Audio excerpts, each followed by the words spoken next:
Os ministros do Supremo Tribunal Federal, STF, Alexandre de Moraes e André Mendonça, discutiram durante o julgamento de Aécio Lúcio Costa Pereira, o primeiro réu pelos eventos de 8 de janeiro.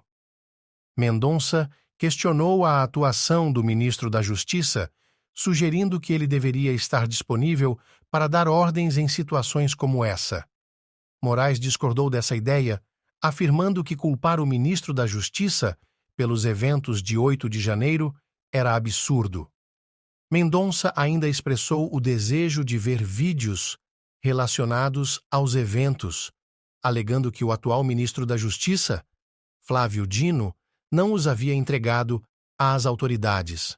Esta discussão envolve a responsabilidade pela segurança e resposta aos eventos de 8 de janeiro, com opiniões divergentes entre os ministros sobre o papel do ministro da Justiça e quem poderia ser responsabilizado pelos acontecimentos. Olha o vídeo. Este é um dado. Nós tivemos, e a gente viveu isso na pele, 7 de setembro, em que imaginávamos que aquilo poderia descambar para a arruaça que se transformou o 8 de janeiro. Nós sabemos disso, o ministro Fux viveu essa realidade, a ministra Rosa. Em suma, então são questões que precisam ser olhadas nessa perspectiva. Afora o incentivo que havia a partir do próprio chefe do Poder Executivo para esse tipo de prática, ou mesmo para a omissão. De modo que, ainda ontem vi essa consideração sobre o passeio no parque. Jamais houve passeio no parque. Não se tratava de passeio no parque, ministro Cássio, nem de um incidente. A cadeira que o senhor está sentado, depois, a cadeira que o senhor está sentado, estava lá na rua, no dia da invasão. É só para justificar, mas essa expressão não foi minha. Não fui eu que disse isso. Então, está longe de se tratar disso. É preciso que a gente contextualize isto e que havia... É importante essa contextualização, se me permite. Só para encerrar, desculpe-me mesmo, mas só para encerrar, na verdade, estava implícito em toda essa ação que, ao fim e ao cabo, diante da anomalia, da anarquia instaurada, nós teríamos uma GLO. E aí, ocorrido antes do dia 1º de janeiro, com o governo, então, anterior no poder. E nós tivemos situações desse tipo, é que os fatos vão se acumulando e nós perdemos o contexto. O 12 de dezembro, dia da diplomação do presidente da República, atos não só de vandalismo, de terrorismo, ônibus incinerado. A Polícia Federal invadida. Carros pegando fogo embaixo de posto de gasolina. Há muitas perguntas sem resposta, ministro Gilmar. Não, eu digo só para colocar. Agora, eu estou tentando me deter no caso concreto. Não, sim. Porque, vamos lá, eu fui ministro da Justiça. E o senhor também trabalhou no Palácio do Planalto, na subchefia de assuntos jurídicos. Em todos esses movimentos de 7 de setembro, como ministro da Justiça, eu estava de plantão com uma equipe à disposição, seja no Ministério da Justiça, seja com policiais da Força Nacional que chegariam aqui em alguns minutos para impedir o que aconteceu. Eu não consigo entender, e também carece de resposta, como que o Palácio do Planalto foi invadido da forma como foi invadido. Vossa Excelência sabe o rigor de vigilância e cuidado que deve haver lá. O fato é o seguinte, eu não vou entrar nesse mérito hoje. Acho que não nos cabe, pelo menos da minha parte, não é intenção entrar nesse mérito hoje. 5 coronéis comandantes da PM estão presos, exatamente porque desde o final das eleições se comunicavam por zap, dizendo exatamente que iriam preparar uma forma de, havendo manifestação, a Polícia Militar não reagir. Então, claramente, a Polícia Militar, eu também fui ministro da Justiça e sabemos nós dois, que o ministro da Justiça não pode utilizar a Força Nacional se não houver autorização do governo do Distrito Federal, porque isso fere o princípio federativo. Não em relação aos prédios federais. Não em relação à Praça dos Três Poderes. Mas em relação às edificações federais, ele pode e deve com fazer. todo respeito, Vossa Excelência, querer falar que a culpa do 8 de janeiro foi do ministro da Justiça... Vossa Excelência que está dizendo isso. É um absurdo. Vossa Excelência que está dizendo isso. 5 comandantes estão presos... Muito embora eu queria e o Brasil quer ver esses vídeos do Ministério da Justiça. O ex-ministro da Justiça, que sucedeu Vossa Excelência, fugiu para os Estados Unidos, fugiu... Eu sou advogado de ninguém e jogou o celular dele no lixo... Eu não sou advogado de preso, ninguém. E agora Vossa Excelência... Vossa Excelência nem de B. Vossa Excelência vem no plenário do Supremo Tribunal Federal, que foi destruído, para dizer que houve uma conspiração do governo contra o próprio governo. Tenha dó. Não coloque palavras na minha boca. Tenha dó. Não coloque palavras na minha boca. Não coloque palavras na minha boca. Tenha dó, Vossa Excelência. Não, eu tenho a impressão só que a gente precisa... Posso terminar, meu... Não, pode terminar. É só para a gente ter esse leitmotiv, esse pano de fundo, para que possamos, de fato, entender. É claro, e Vossa Excelência tem razão, nós estamos julgando o Aécio, mas é preciso que a gente entenda esse contexto. Eu acompanhei, como Vossa Excelência, muitos desses episódios. Acompanhei também o episódio do trancamento de rodovias, especialmente no meu estado. Dialoguei com o ministro da Justiça de então, em que carros eram atravessados, que greve de caminhoneiros representa. Está se celebrando agora essa triste efeméride, 50 anos do golpe no Chile, que começa com a marca dos caminhoneiros em greve. E aqui era uma greve, era um lockout, eram empresários atravessando carros na pista. Imagina o que isso significa, daqui a pouco desabastecimento, dificuldades. Eu cheguei a falar com o ministro da Justiça naquele momento, e ele dizia: nós não temos força para enfrentar, e para isso precisa-se da GLO, precisa-se de GLO. GLO era exatamente a senha para a insegurança. É isso que a gente precisa entender. Esse grupo estava conectado no comando. Veja, é claro que temos que isolar, que temos que julgar os casos que estão postos, mas havia uma questão que estava toda ela associada. Eu até, na conversa com ele, fiz um pouco de abordagem jocosa e disse: poxa, a Galocura, a torcida do Galo, conseguiu abrir pistas porque eles estavam sendo impedidos de ir ao jogo, ministra Carmen. Mas a nossa Polícia Rodoviária Federal não conseguia, precisava das Forças Armadas. Esse caso é tão esdrúxulo, ministro Gilmar. É verdade. Me traz tanta inquietação. Veja, todo o contorno do que ouvimos dizer, se formos fazer uma retrospectiva dos atos, pré-8 de janeiro, ali, 6, 7, havia anunciado, vamos todos a Brasília. Primeira coisa, Polícia Rodoviária Federal, na greve dos caminhoneiros, ministro Gilmar, que foi tentada no governo anterior, eu era ministro da Justiça, eu passei a madrugada na sede da Polícia Rodoviária Federal, acompanhando o relatório minuto a minuto de eventuais tentativas de bloqueio de estradas, em função até da experiência pretérita, negativa, que havia ocorrido no governo Temer. O que eu quero dizer, a Polícia Rodoviária Federal tinha condições de evitar a chegada. Dia 6, dia 5, dia 7, não sei. Não foi feito. Toda a construção é de que era uma tragédia anunciada. Agora, houve, eu vou usar a expressão, falhas sistêmicas desde esse ponto. O que houve, não tenho dúvidas, falhas, eu vou usar a expressão falhas porque não estamos julgando essas pessoas, sistêmicas na Polícia Militar do Distrito Federal. Mas também há dúvida razoável sobre como é que esse grupo entra com a facilidade como entrou, não digo no Supremo, eu não digo nem no Congresso, dentro do Palácio do Planalto. É inconcebível. Onde estava todo o efetivo da Força Nacional? Eu não tenho. Hoje o Brasil não sabe.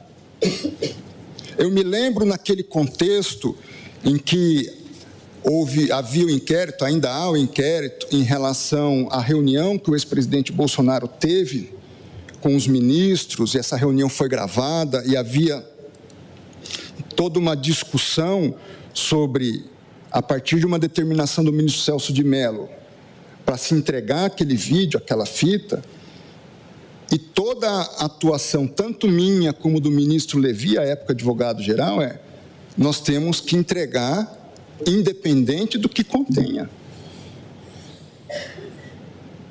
Independente do que contenha. E foi entregue.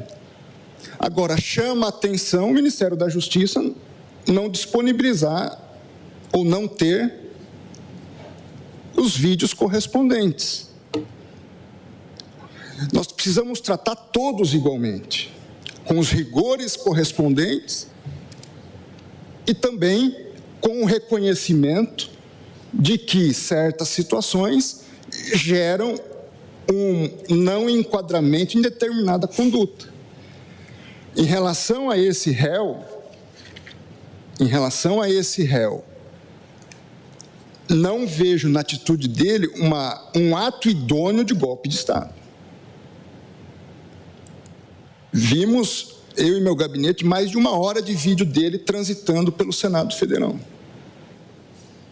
Não vi. Ele se apresenta na presidência do Senado, mas não há um ato de instituição específico. Veja, eu não estou absolvendo ele, estou condenando ele em tudo, em tudo. Uma pena somada, já antecipando aqui, que vai chegar a 8 anos.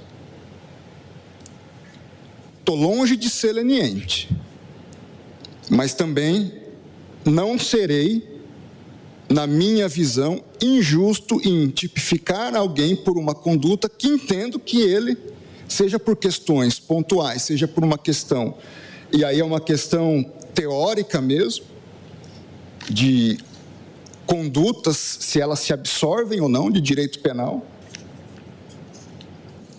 não vejo justificativa suficiente para condená-lo. Ora, mas se eu condenar só em um crime, vamos por hipótese, a pena é menor? Não sei, porque nós temos como modular a pena dentro do mínimo e máximo que o Código Penal nos oferece. A questão não é essa. A questão é, houve por parte de Aécio uma tentativa idônea de golpe de Estado? Entendo que não. E entendo que todo golpe de Estado pressupõe ato antidemocrático.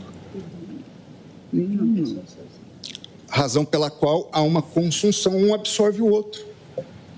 É uma questão de dogmática de ciência do direito penal, que pode não ser a opinião da maioria do colegiado, pode. Furto, subtração de coisa alheia. Também é crime praticar violência e grave ameaça gratuita contra outra pessoa. O que é o roubo? É a soma da subtração com a grave ameaça. Há uma absorção. O direito penal trabalha isso constantemente. É que nós somos automaticamente, trabalhamos nisso num viés automático e não nos damos conta disso.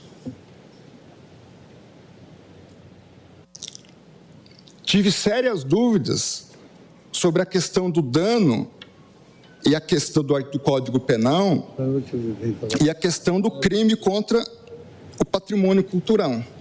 Veja o tipo do Código Penal do dano, a conduta, os verbos: destruir, inutilizar ou deteriorar.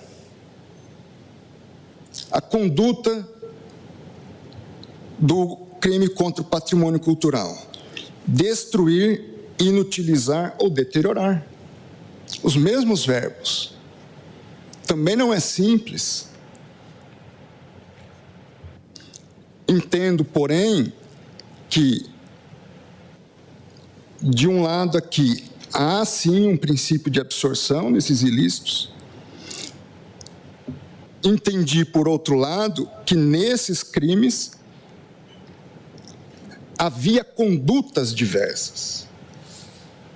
Porque uma coisa é você praticar uma ação destruindo um computador aqui, um copo ali. Foram várias destruições. Por isso antecipo, entendo que não absorve. Agora, a conduta que é tentar, o que ele tentou? Ele chegou a tentar, na minha visão, instituir um novo governo. Ele tinha até isso, talvez, como ideal. Mas não vejo, seja na capacidade, olhando as cenas dele no vídeo,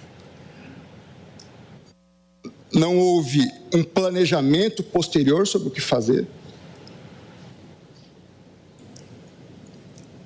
Entendo que, nesse contexto, veja só a situação de injustiça com que eu posso me deparar.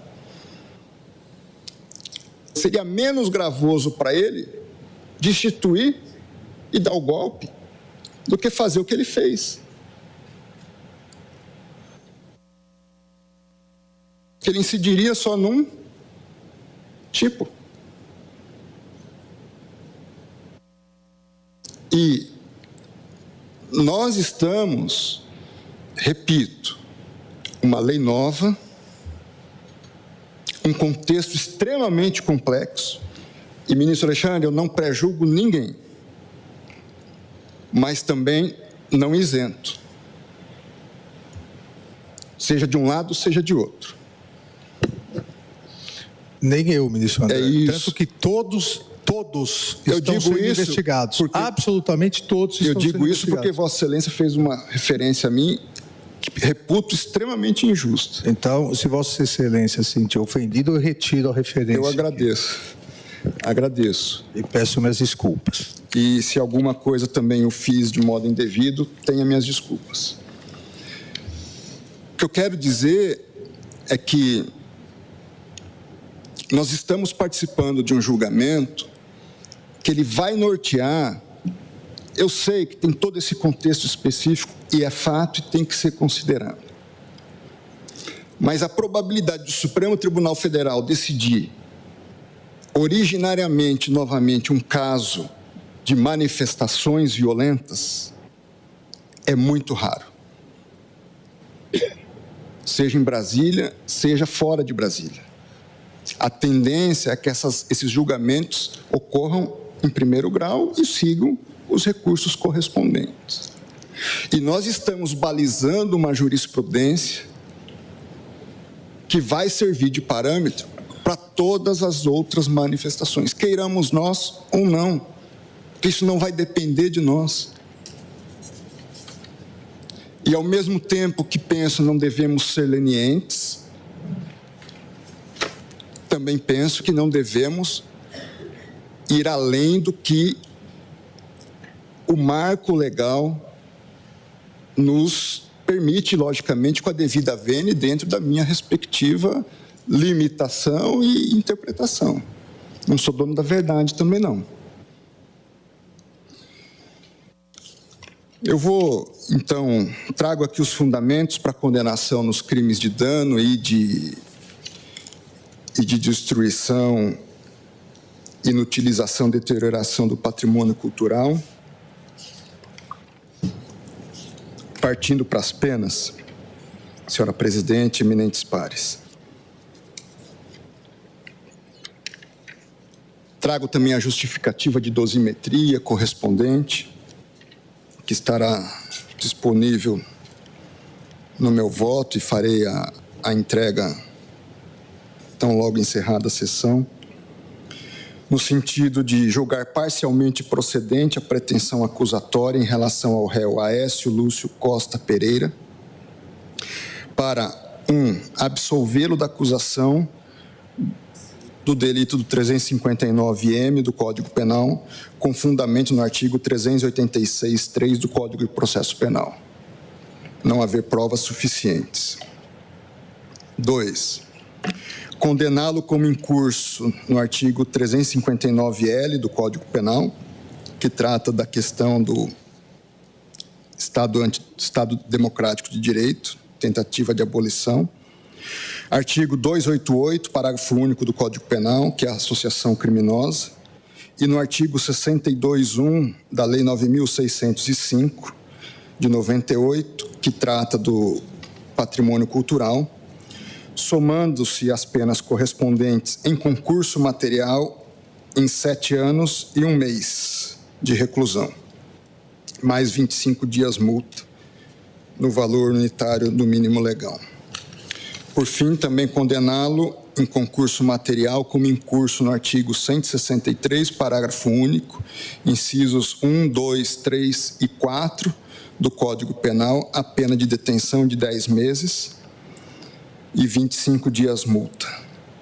Custas pelo condenado, eu adiro às condenações de efeitos secundários que foram trazidas pelo eminente relator quanto a danos e danos morais. Com a devida vênia, ministro Zanin, justificável o argumento de Vossa Excelência que a AGU já está adotando as providências via ação civil pública, mas entendo que aqui nós formaríamos um título executivo que já permitiria medidas de constrição. E eventual sobreposição de valores, haveria uma compensação lá para não haver bis